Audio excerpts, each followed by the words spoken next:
దేవునికి స్తోత్రములు.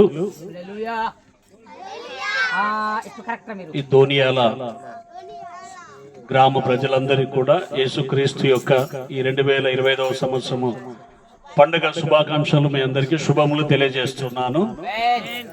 God bless you. Abel eliminate వారి ద్వారా ఈ గ్రామమునకు దేవుడు ప్రభు యేసుక్రీస్తు మమ్మల్ని తీసుకొని వచ్చినారు. అందును బట్టి మరి వచ్చినటువంటి దైవ సేవకులందరూ కూడా పేరు పేరున వందనాలు. మీ అందరికీ కూడా సహకరించి ఈ కార్యక్రమం విజయవంతం చేయడానికి ప్రార్థనాపూర్వకంగా సహకారపూర్వకంగా అన్ని విధాలుగా మరి యొక్క రాత్రి కాలము సమయము ఉంటా ఉంటే ఎక్కువ పెరుగుతుంది, చలి అనేది తర్వాత వస్తుంది. కాబట్టి మరి ప్రత్యేక రీతిగా ప్రభు యొక్క శుభ సందేశము యేసుక్రీస్తు ఈ లోకమునకు ఎవరని ఎందుకని వచ్చారు అనే విషయము మనకు లేఖనములో సువార్త గ్రంథములో మనకు రాయబడి ఉంది కనుక యెషయా గ్రంథము 9వ అధ్యాయము 6వ వచనము ఒకరు చదువుతారు. తర్వాత సువార్త గ్రంథము లూకా సువిశేషములో 2వ అధ్యాయము 10 నుంచి మరొకరు చదువుతారు. పిల్లలు స్కూల్లో ఎట్లా నిశ్శబ్దంగా ఉంటారో అంతకంటే ఎక్కువ నిశ్శబ్దంగా ఉండాలి.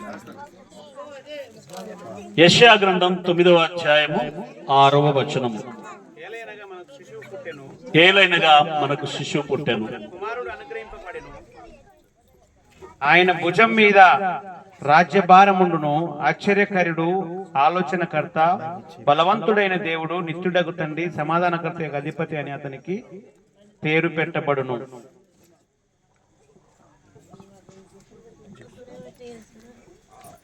సువార్త గ్రంథము లూకా సువార్త 2వ అధ్యాయము వచనములు 10 నుండి మరొకరు చదవటానికి సిద్ధపడండి స్పష్టంగా. అయితే ఆ దూత భయపడకుడి,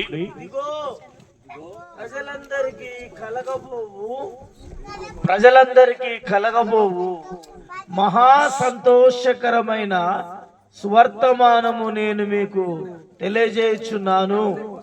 దావీదు పట్టణమందు నేడు రక్షకుడు మీ కొరకు పుట్టి ఉన్నాడు. ఈయన ప్రభు అయిన క్రీస్తు. దానికిదే మీ కానవాలు. ఒక శిశువు పొత్తి గుడ్డలతో చుట్టబడి ఒక తొట్టిలో పడుకొని ఉండుట మీరు చూచెదరని వారితో చెప్పెను. వెంటనే పరలోక సైన్య సమూహము ఆ దూతతో కూడా నుండి సర్వోన్నతమైన స్థలములలో దేవునికి మహిమయు ఆయనకిష్టులైన మనుషులకు భూమి మీద సమాధానమును కలుగునుగా కాని దేవుని స్తోత్రము చేయుచుండెను. ఆమేన్. హల్లెలూయా.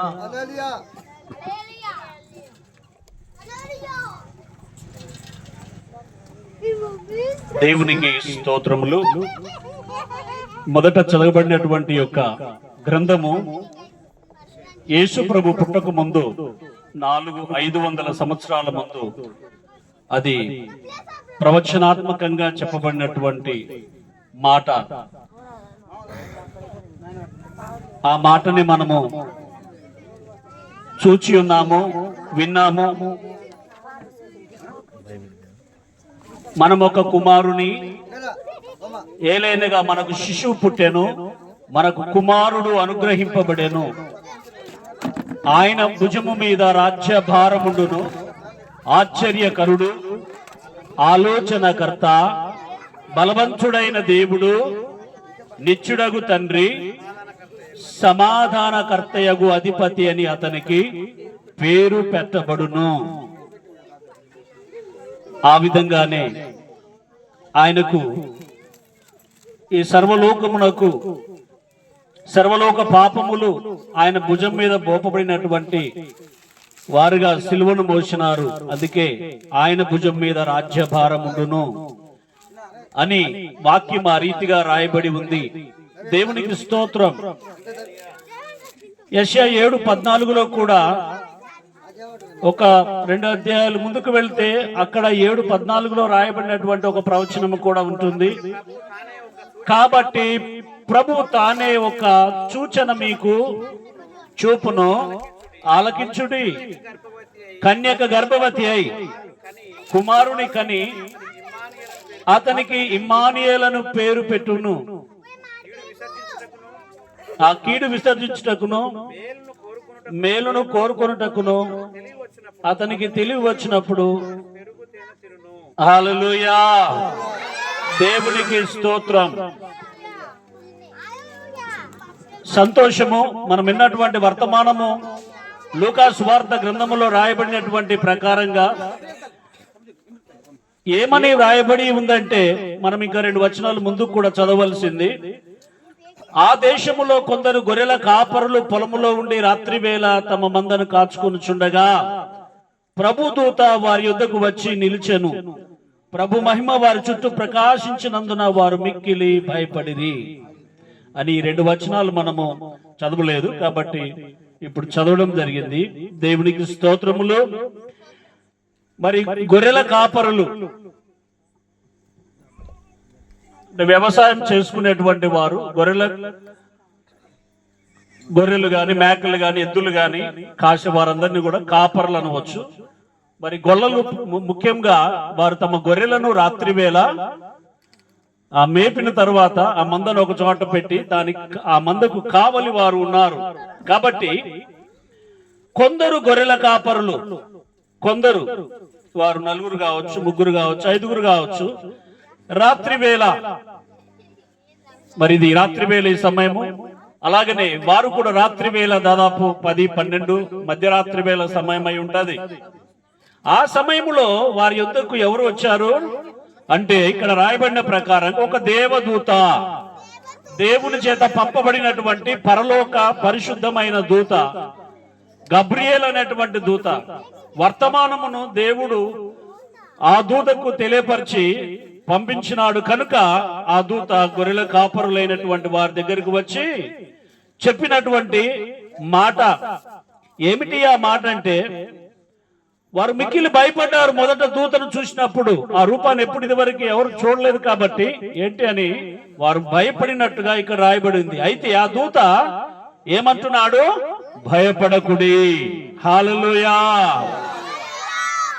మానవుల యొక్క జీవితంలో అనేక విషయాలను బట్టి, అనేక సంగతులను బట్టి, వ్యాధులు, బాధలు, సమస్యలను బట్టి రకరకాలైనటువంటి ఇబ్బందులు మరి మనిషికి గాక మ్రానికి రావు కదా.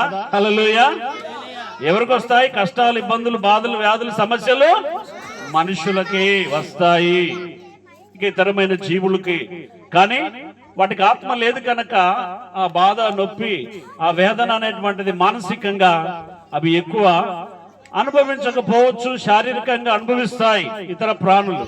కానీ మనుషులమైన మనము మానసికంగా బాధపడుతూ అది ఇతరులకు తెలియపరుచుకుంటారు. కొందరు తెలియపరచుకోకుండా తమలో తామే మానసికంగా బాధపడుతూ ఉంటారు. అయితే దేవుని దూత భయపడకుడి, ఇదిగో ప్రజలందరికీ కలగబో మహా సంతోషకరమైన సువర్తమానము నేను మీకు తెలియజేయుచున్నాను. హల్లెలూయా. అదే వార్తను ఈనాడు మీకందరికి కూడా సంతోషకరమైన, మహా సంతోషకరమైనటువంటి సువర్తమానము.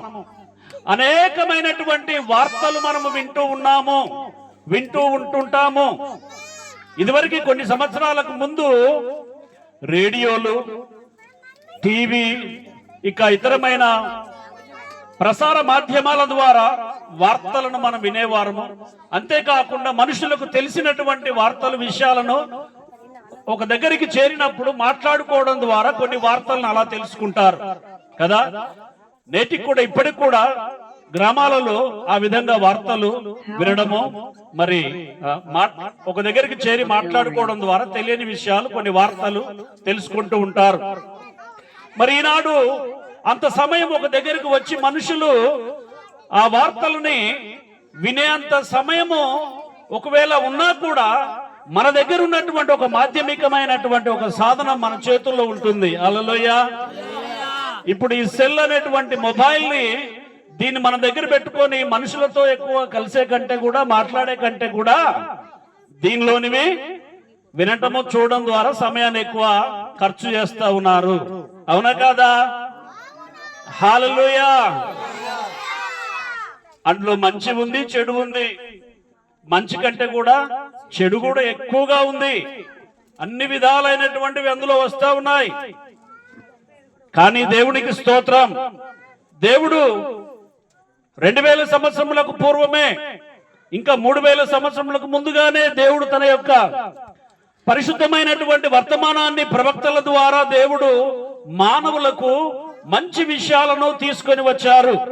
అది పరిశుద్ధ గ్రంథములో లిఖింపబడి ఉన్నాయి. హల్లెలూయా.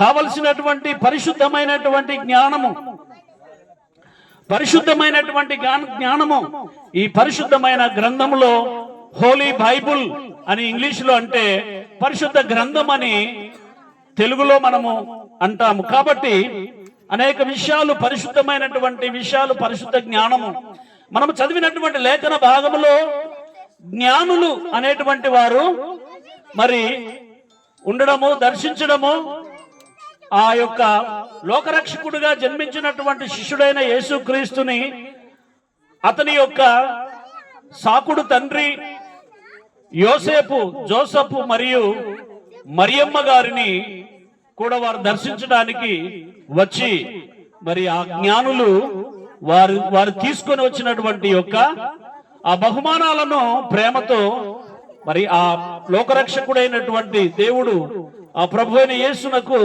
తీసుకొని వస్తారు. వారు ఇవ్వడం అనేది జరుగుతూ ఉన్నది. హల్లెలూయా. ఇక్కడ మనము చూసినట్లయితే ఈ జ్ఞానులు లాగా మనము కూడా వారి నుండి తెలుసుకొని నేర్చుకోవాల్సినటువంటిది ఏంటంటే, వారు ఆత్మీయమైనటువంటి జ్ఞానులు. వారు ఎలాంటి జ్ఞానులు?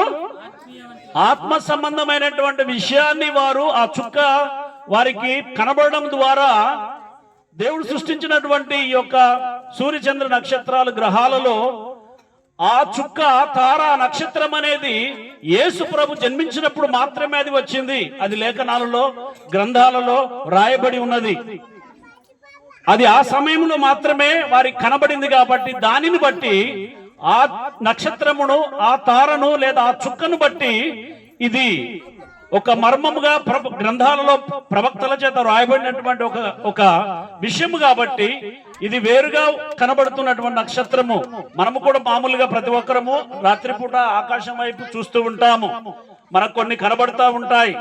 కానీ ప్రత్యేక విధంగా కనబడినటువంటి ఆ తార, ఆ నక్షత్రమును వారు చూచారు.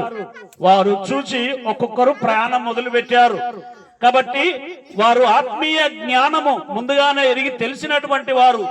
కాబట్టి మరి అదే విధముగా ఇంకొకటి ఏంటంటే పరిశుద్ధ జ్ఞానము. దేవుడు ఆత్మస్వరూపి కాబట్టి ఆత్మ సంబంధమైనటువంటి జ్ఞానమును బట్టి ఒక వ్యక్తి ఆ తారను చూసి బయలుదేరాడు, ప్రయాణం చేస్తూ వస్తున్నాడు. అలాగనే ఇంకొక జ్ఞాని కూడా మరి ఆయనకు మరి దారిలో కలవడము పరిశుద్ధ జ్ఞాని. ఆ విధంగా మూడవ జ్ఞాని కూడా కలవడం జరుగుతుంది. మరి వారు ఈ ముగ్గురు కూడా ఆత్మీయ జ్ఞానమును వెతుకుతూ వచ్చిన వారు, పరిశుద్ధ జ్ఞానమును వెతుకుతూ కలిగిన వారు, మరియు ప్రేమతో కూడినటువంటి దేవుని ప్రేమను గురించినటువంటి, దేవుడు ప్రేమ స్వరూపి, ప్రేమమయుడు కాబట్టి మరి ప్రేమతో కూడినటువంటి జ్ఞానమును వాళ్ళు గ్రంథాల్లో చదువుతూ ఉన్నవారు. కాబట్టి ఆత్మీయ జ్ఞాని, పరిశుద్ధమైన జ్ఞాని, ప్రేమతో కూడినటువంటి జ్ఞాని, ఈ ముగ్గురు జ్ఞానులు అనేటువంటి వారు మరి బంగారము, సాంబ్రాణి, బోలం అనేటువంటి విలువైనటువంటి వస్తువులు వాళ్ళు తీసుకొని రావడం జరుగుతూ ఉంది. కాబట్టి దేవునికి స్తోత్రం. ప్రియమైనటువంటి దేవుని యొక్క పరిశుద్ధ ప్రజలారా, పిల్లలారా, దేవుడు మరి దేవుణ్ణి మనము వెదకాలి, సత్యమును మనము తెలుసుకోవాలి. యేసుక్రీస్తు ప్రభు ఈ లోకమునకు వచ్చిన పిదప ఆయన బోధించినటువంటి ఈ యొక్క బోధ, ఆయన చూపించినటువంటి ప్రేమ, ఆయన పెట్టి ప్రాణం పెట్టి సిలువలో రక్తం కార్చి మనందరి నిమిత్తం ఆయన చేసినటువంటి గొప్ప త్యాగము అనేటువంటిది ఈ క్రిస్మస్ దినము అంటే డిసెంబర్ 25న ప్రపంచమంతటా ఆ దినాన్ని యేసుప్రభు జన్మించినటువంటి దినముగా కొనియాడము జరుగుతూ ఉంది. అయితే దానికి ముందే ఈ సువర్తమానమును దేవుడు ప్రభువైన యేసు తన శిష్యులకు ఇచ్చిన ప్రకారంగా మార్కు సువార్తలో మీరు సర్వ సృష్టికి, ప్రపంచములోని అన్ని చోట్ల, ఈ సృష్టి అంటే ఈ ప్రపంచములో, ఈ లోకములో అన్ని చోట్లకు వెళ్ళి సువార్తను ప్రకటించండి. అనేక వార్తలున్నాయి, కానీ లోకములో జరిగే విషయాలు మన జీవితాల్లో, కుటుంబాలలో ఆ వార్తలు వేరు. కానీ సువార్త, మంచి వార్త మనందరి కొరకు మరి ఒక శిశువు జన్మించాలి. ఆ శిశువు మన యొక్క పాపములను మోసుకొని ఆయన మనల్ని రక్షించడానికి ఆ శిశువే దేవుడు కోరుతున్నటువంటి శిశువు. ఎందుకంటే ఈ లోకంలో మరి ఆయా ప్రతి కుటుంబంలో ప్రతి వ్యక్తి ఏంటంటే ఒక కుమారుడు కావాలి, ఒక కుమారుడు జన్మించాలని చూస్తూ ఉంటారు. ఒక 2-3 బిడ్డలు పుట్టిన తర్వాత, 4 పుట్టిన తర్వాత కూడా ఎవరి కోసం ఎదురు చూస్తుంటారు? కుమారుడు, ఒక కుమారుడు జన్మించాలి, ఒక పుత్రుడు జన్మించాలి, ఒక కొడుకు జన్మించాలని ఎదురు చూస్తూ ఉంటారు. అయితే దేవునికి స్తోత్రం, ఎందుకంటే ఆ కుమారుడు లేకపోతే మాకు ముక్తి అనేది లేదు అనేది గ్రంథాలలో మీరు నమ్మేటువంటి గ్రంథాలను బట్టి ఉన్నటువంటి విషయం అది. కాబట్టి దేవుడు ఆ విషయాన్ని, మరి ఈ కుమారుడు ఎవరు అంటే ఈ కుమారుడు ప్రభు అయిన యేసుక్రీస్తు అనే దేవుని లేఖనాలు చెప్తూ ఉన్నాయి. హల్లెలూయా. మన కడుపున పుట్టినటువంటి ఏ కుమారుడు కూడా మనల్ని రక్షించలేడు. మన పాపముల కొరకు ఏ కుమారుడు, ఏ కొడుకు కూడా మనల్ని కాపాడలేడు. కొన్నిసార్లు కొంతమంది కఠినాత్ములై కసాయి వాళ్ళై తల్లిదండ్రులు కూడా చంపిన వాళ్ళు లేకపోలేదు. అవునా కాదా? ఎక్కడో ఒక చోట అటువంటిది జరుగుతూనే ఉన్నది. అంటే ప్రేమిస్తారు, గౌరవిస్తారు, కానీ ఏ కుమారుడు కూడా, ఏ వ్యక్తిని కూడా పాపము నుండి రక్షించలేడు. ఆ విషయాన్ని మనము యెషయా 9వ అధ్యాయము 6వ వచనములో మనం విన్నాము. మరొకసారి విందామా? ఇప్పుడు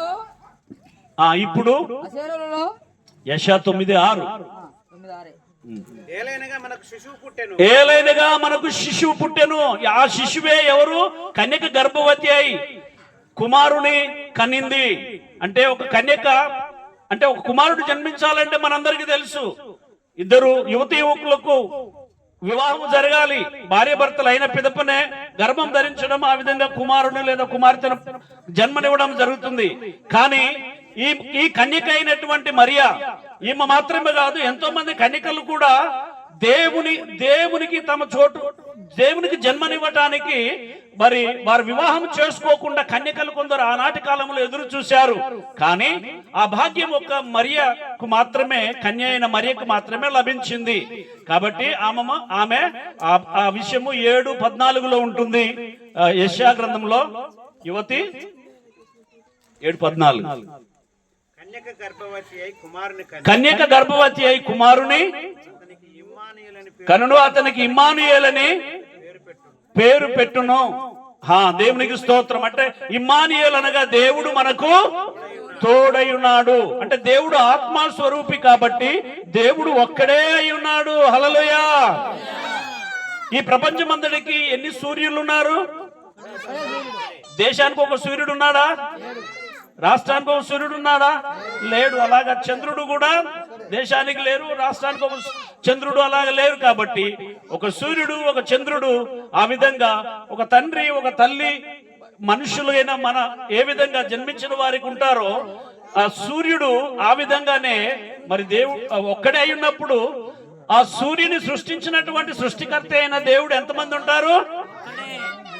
ఒక్కడే సృష్టికర్త అయి ఉంటాడు కదా. కాబట్టి ఆ సృష్టికర్త అయినటువంటి దేవుడు ఒక సూర్యుడిని మరి సృష్టించినాడు, మరి ఒక చంద్రుణ్ణి, ఆ విధంగా నక్షత్రాలు, ఇతర గ్రహ తారకాదులు ఎన్నెన్నో ఆ విధంగా ఉన్నాయి. కాబట్టి మరి సృష్టికర్త మానవులందరికీ, మనందరికీ రక్షకుడు ఒక్కడే. యోహాను 1వ అధ్యాయంలో చూసినట్లయితే, 1 నుంచి కొన్ని వచనాలు చూసినట్లయితే ఈ విధంగా సృష్టికర్తను గురించి రాయబడి ఉంది. యోహాను 1వ అధ్యాయము 1 నుంచి కొన్ని వచనాలు. సువార్త, యోహాను సువార్త 1వ అధ్యాయము మొదటి నుంచి. ఆదియందు వాక్యం ఉండెను, ఆది యందు వాక్యము అంటే మాట, అది దేవుని మాట. వాక్యము దేవుని యొద్ద ఉండెను, వాక్యము దేవుని యొద్ద ఉండెను, వాక్యము దేవుడై ఉండెను, వాక్యము దేవుడై ఉండెను, ఆయన ఆది యందు దేవుని యొద్ద ఉండెను, ఆయన ఆది యందు దేవుని యొద్ద ఉండెను, సమస్తమును ఆయన మూలముగా కలిగెను, సమస్తము ఆయన మూలముగా కలిగెను, కలిగినదేదియు కలిగినది ఏదియు లేకుండా ఆయన లేకుండా కలగలేదు. ఆయనలో జీవముండెను, ఆయనలో జీవముండెను, జీవము మనుషులకు వెలుగై ఉండెను. ఆ జీవము మనుషులకు వెలుగై ఉండెను. హల్లెలూయా. కాబట్టి ఆ వెలుగు, నెక్స్ట్ ఇంకొక వచనం, ఆ వెలుగు చీకటిలో ప్రకాశించుచున్నది, ఆ వెలుగు చీకటిలో ప్రకాశించుచున్నది, చీకటి దాన్ని గ్రహింపకుండెను. కానీ చీకటి దానిని గ్రహింపకుండెను.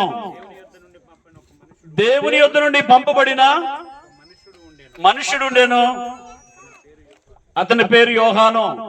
మరి ఇంకా ఆ విధంగా ముందు కొనసాగడం జరుగుతుంది. అతడు యేసుప్రభు కంటే ముందు 6 నెలలు మరి ఆయనని పరిచయం చేయడానికి ఒక ప్రవక్తగా ఆయన వచ్చినటువంటి వాడు. దేవునికి స్తోత్రం.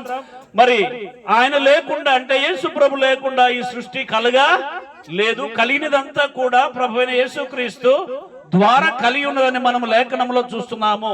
ఎంతమంది దగ్గర బైబుల్ ఉంటే వాళ్ళందరి దగ్గర చూడొచ్చు. పాస్టర్ల దగ్గర మాత్రమే కాకుండా ఇంకెవరి దగ్గర ఉన్నా కూడా ఆ వాక్యం అలాగనే ఉంటది. హల్లెలూయా. ఇది మేము మాత్రం అలా రాసుకొని రాలేదు. హల్లెలూయా. కాబట్టి దేవునికి స్తోత్రం. మరి ఈ యొక్క సృష్టిని దేవుడు అనగా సృష్టికర్త ప్రభు అయిన యేసుక్రీస్తు అని ఇక్కడ మనకి స్పష్టముగా గ్రంథములో, మరి సువార్త గ్రంథములో ప్రభు అయిన యేసుక్రీస్తు వచ్చిన తర్వాత కూడా బోధ చేయబడినటువంటి గ్రంథములో రాయబడినటువంటి యొక్క సత్యము.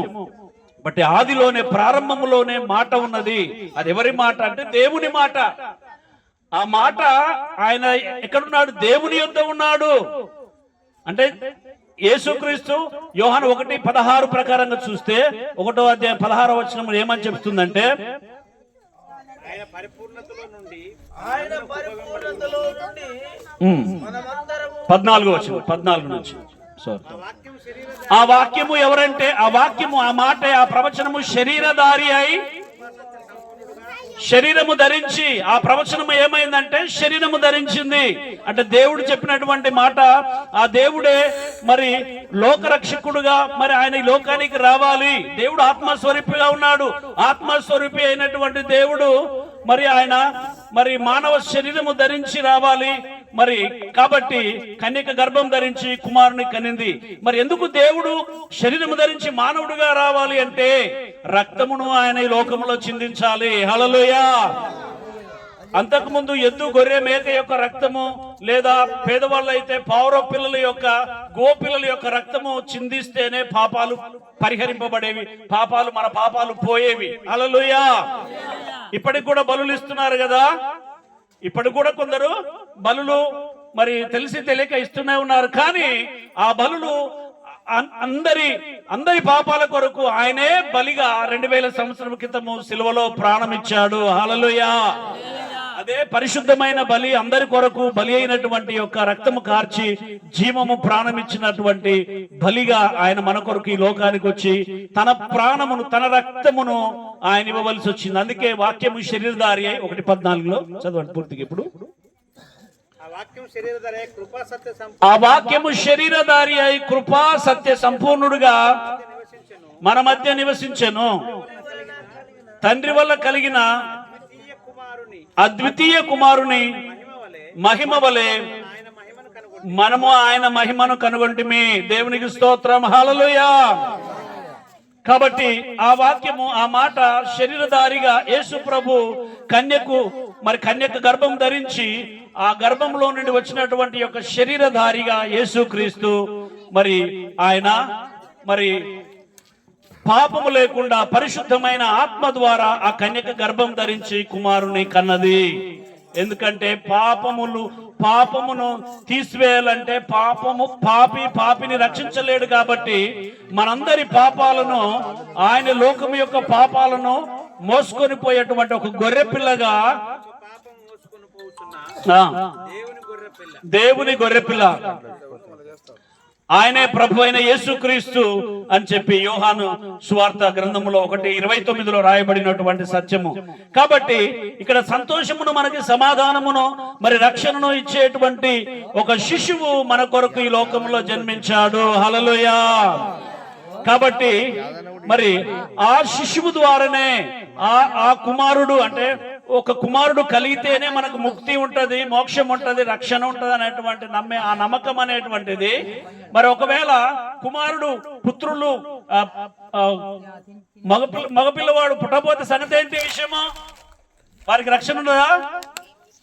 హల్లెలూయా. అంటే అందుకే దేవుడు అందరి కొరకు ఆయన కుమారుడుగా మనందరి కొరకు ఈ లోకములో జన్మించాడు. హల్లెలూయా. ఆయనే దేవుని కుమారుడు. హల్లెలూయా. ఆయన దైవ కుమారుడుగా, దేవుడయ్యుండి మానవుడుగా ఈ లోకానికి వచ్చినటువంటి ప్రేమామూర్తి. కాబట్టి ఆ ప్రేమను మనమందరము కూడా తెలుసుకొని ఆ రక్షకుడైన యేసుని మన కొరకు వచ్చినటువంటి రక్షకుడుగా, మన కొరకు జన్మించినటువంటి యొక్క దేవుడుగా మనము సత్యమును తెలుసుకొని విశ్వసించాలి. ఎందరైతే యోహాను 1:12 చూడండి,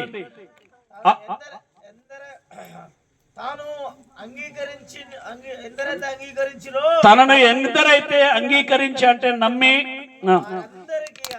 వారందరికీ అనగా తన నామమందు విశ్వాసముంచిన వారికి దేవుని పిల్లలు బిడ్డలగుటకు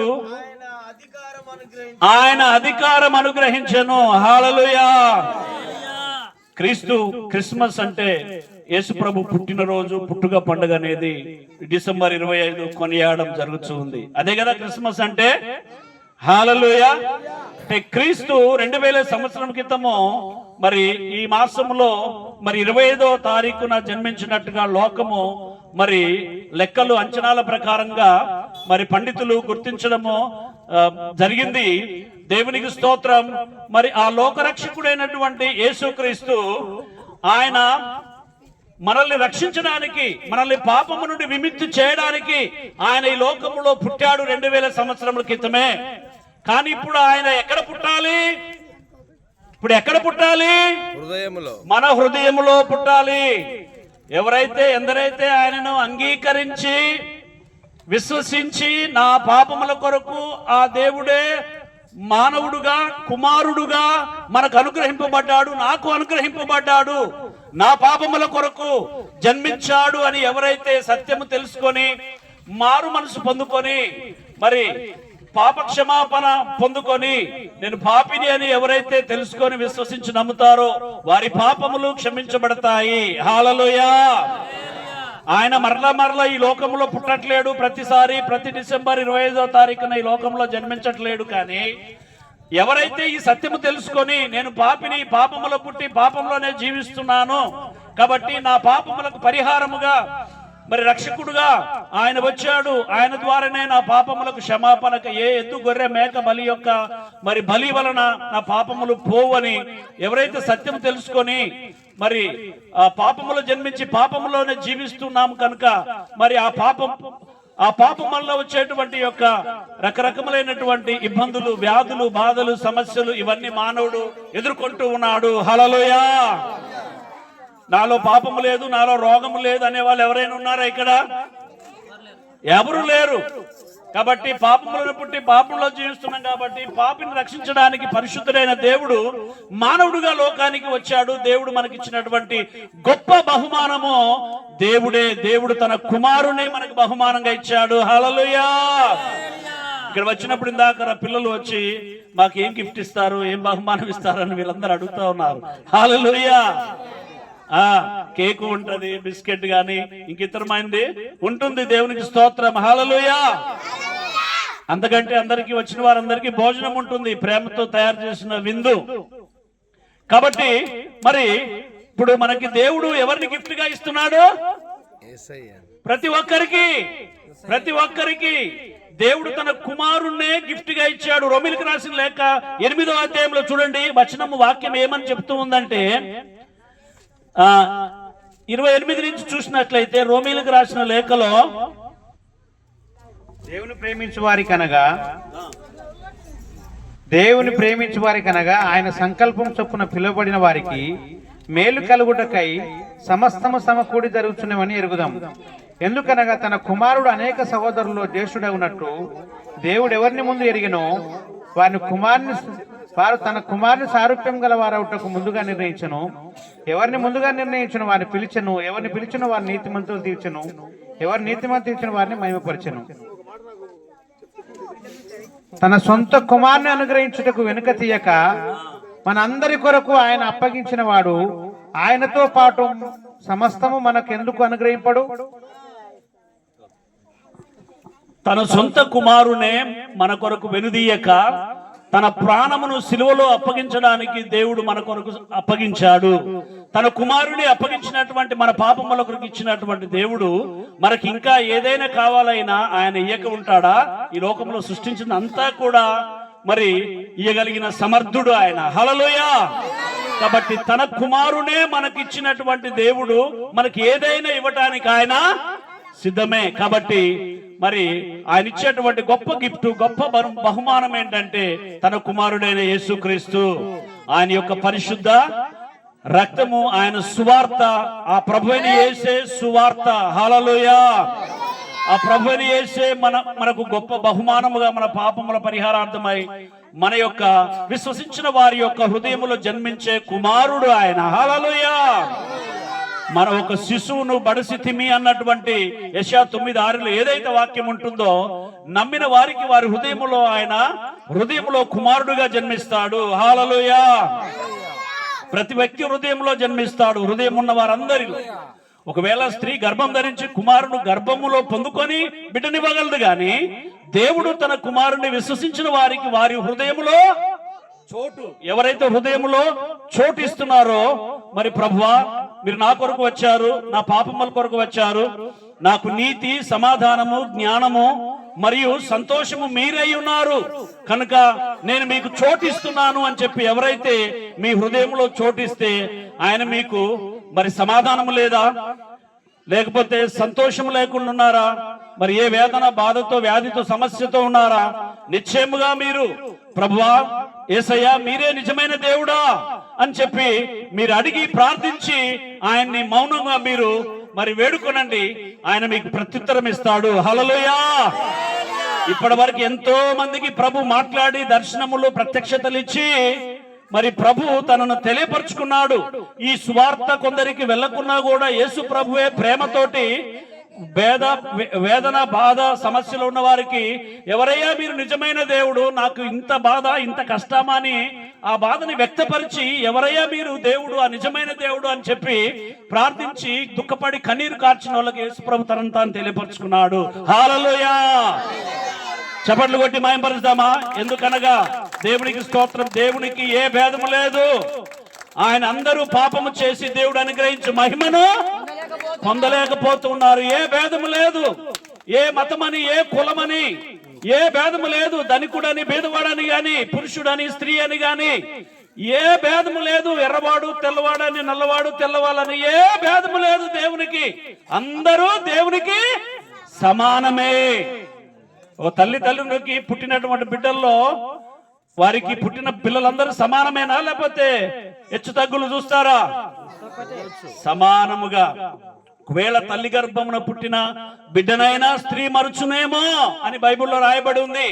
కానీ నేను నిన్ను మరువను, విడువను, ఎడబాయనని చెప్పి యెషయా గ్రంథంలో 49వ అధ్యాయంలో రాయబడి ఉంది. హల్లెలూయా. కాబట్టి దేవునికి స్తోత్రం. మరి ఇప్పటి వరకు అయితే మరి ఒకవేళ నన్ను సరిగా నేను నా కుటుంబంలో నా బిడ్డ ద్వారా, లేకపోతే నా కుమారుని ద్వారా, లేదా నా బంధువుల ద్వారా, నా అన్నదమ్ముల ద్వారా, అక్క చెల్లెల ద్వారా నేను చూసుకోలేకపోతున్నాను, లేదా నన్ను ప్రేమించట్లేదు, నన్ను అర్థం చేసుకోవట్లేరని మీరేమన్నా మదనపడుతూ బాధపడుతున్నారా? నిశ్చయముగా ప్రభు అయిన యేసును పిలవండి.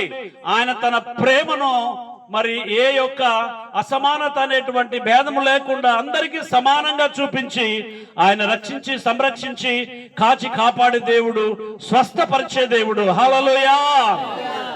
ఏ బాధ ఉన్నా, వ్యాధి ఉన్నా, సమస్యలున్నా ఈనాడు వైద్యుల దగ్గరికి, డాక్టర్ల దగ్గరికి వెళ్ళి రోగాల కొరకు, స్వస్థత కొరకు వెళ్ళినా ఆ రోగములు స్వస్థత కాకపోగా మరి యేసుక్రీస్తు ద్వారా, ఆయన పొందిన దెబ్బల గాయముల ద్వారా స్వస్థపడిన వారు అనేక మంది, అనేక సాక్ష్యాలు నేటికి ఉన్నాయి. హల్లెలూయా.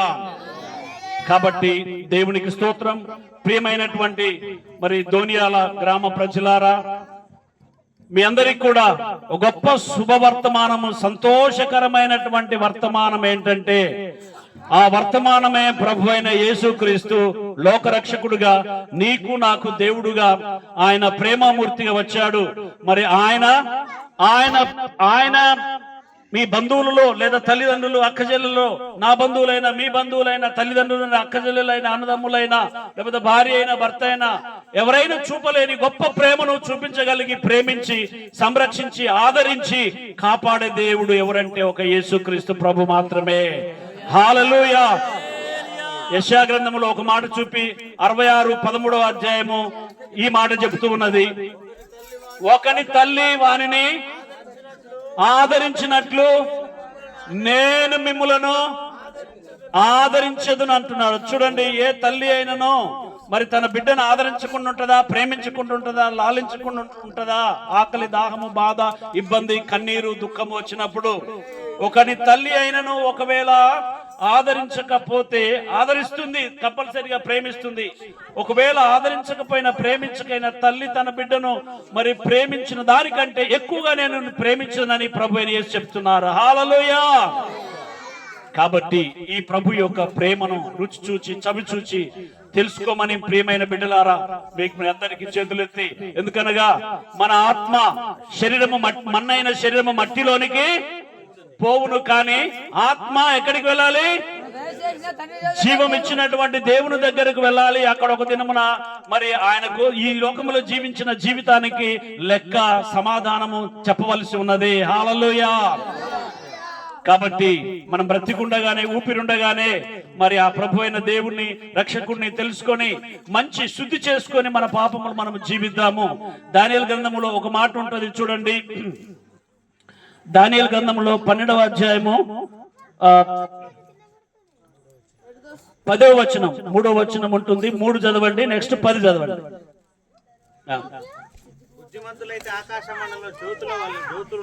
బుద్ధిమంతులైతే ఆకాశ మండలంలోని జ్యోతులను పోలిన వారై ప్రకాశించెదరు. నీతి మార్గం అనుసరించి నడుచుకున్నట్లు ఎవరు అనేకులను త్రిప్పుదురో వారు నక్షత్రం వల్ల నిరంతరము ప్రకాశించదురు. ఎవరు వారు? బుద్ధిమంతులైతే అని రాయబడి ఉంది. 10వ వచనం చదవండి. అలాగే అనేకులు తమ్మును శుద్ధిపరచుకొని ప్రకాశమానులు, నిర్మలులు అంటే శుద్ధి గలవారు అవుదురు. దుష్టులు దుష్టకార్యములు చేయుదురు కనుక ఏ దుష్టుడును ఈ సంగతులు గ్రహింపలేకపోవును గాని బుద్ధిమంతులు గ్రహించెదరు. హల్లెలూయా. కాబట్టి దేవునికి స్తోత్రం.